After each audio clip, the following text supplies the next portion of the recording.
Kit, Hello. you went and saw fake Cadel Evans. Tell his story. Tell me about it. Yeah, so it's the Edinburgh Fringe at the moment, which is 3.5, 4 weeks of mayhem in Edinburgh. It's actually one of 6 festivals that run at the same time, not including Oasis being in town, which means that Edinburgh is even more a theme park than it usually is.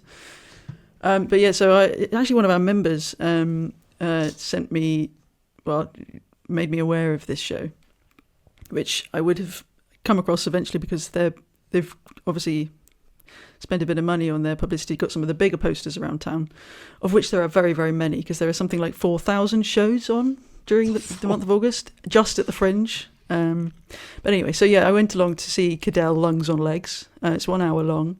It's a one-man show, although he does have a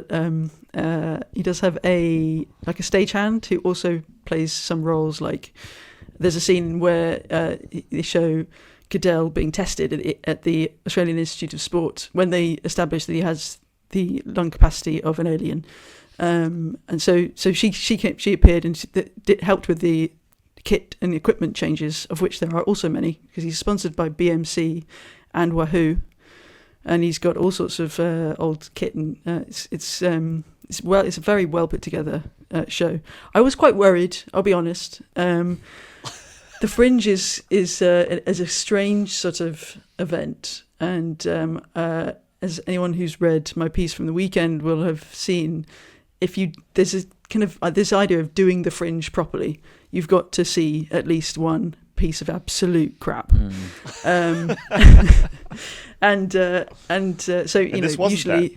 No, this wasn't that. So, you picture some improv from some hungover students. You're one of 2 people in a room that should seat 50, and there are 3 students on stage wishing they were anywhere else, as you are. But this was certainly not that. I went to the first show, and I think it was at least 2/3 full. I think that's about the emptiest the room has been. It's an 88-seater. I saw it earlier today. So today, I think he's about halfway through his run.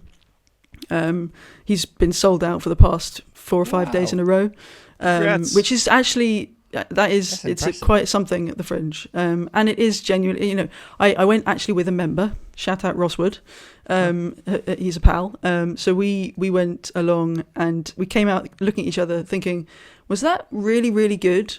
Was that really good for the Fringe? Which are 2 wildly different things.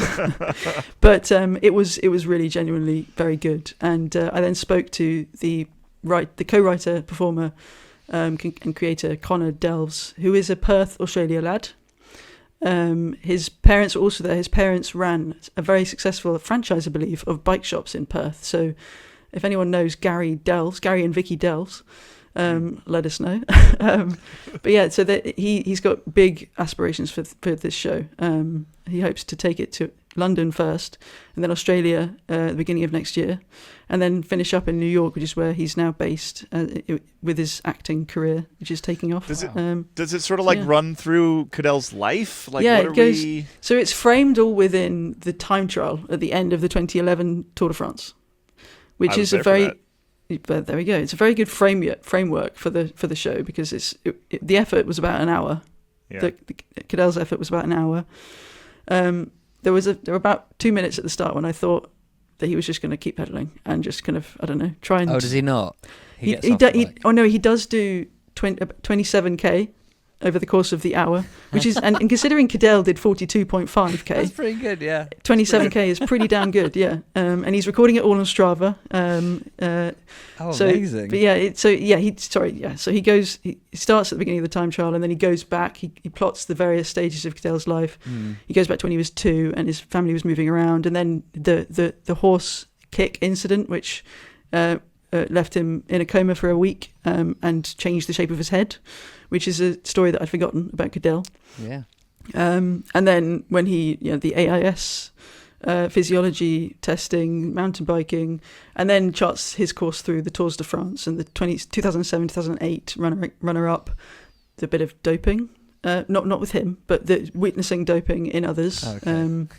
It puts into context all of that stuff, and it covers an awful lot in an hour, and he covers a lot of the more contentious stuff, like his relationship with the press and the "Don't Touch Me" incident.